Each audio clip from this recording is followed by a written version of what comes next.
Congress party ఎన్నికల మేనిఫెస్టోలో తక్షణమే మేము ఉద్యోగులకు పీఆర్సీ ఇస్తాము, పెండింగ్ డిఏలు ఇస్తాము, బకాయిలు ఇస్తాము, ఓపీఎస్ తెస్తామని మాట ఇచ్చి ఈరోజు కాంగ్రెస్ పార్టీ 2 ఏళ్లైనా అమలు చేయకుండా మోసం చేస్తూ ఉంది. జరిగిన అన్యాయం ఇప్పటికే చాలా జరిగింది.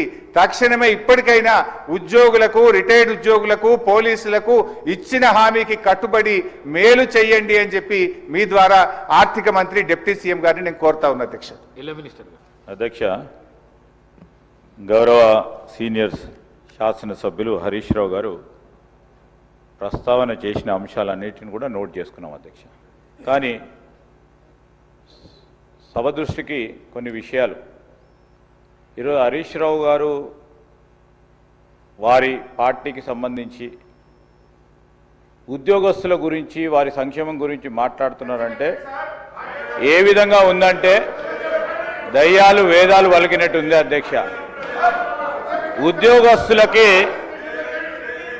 ప్రతి నెల వారి జీతభత్యాలకు సంబంధించి 20 తారీఖు వరకు జీతాలు ఇయ్యలేని పరిస్థితుల్లో వారి ప్రభుత్వం నడిపారు.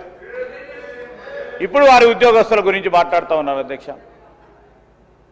ఏదేమైనప్పటికీ ఉద్యోగస్తులకు సంబంధించిన సంక్షేమం, వారికి రావాల్సిన జీపీఎఫ్ కానీ, రిటైర్ అయిన పబ్లిక్ సర్వెంట్స్ సంబంధించిన అంశం విషయంలో ఒక సిస్టమ్ని ఏర్పాటు చేసుకొని వారికి ఏ విధమైన ఇబ్బంది రాకుండా అన్ని విధమైన చర్యలు తీసుకుంటామని గౌరవ సభ్యులకు తెలియజేస్తా ఉన్నాను.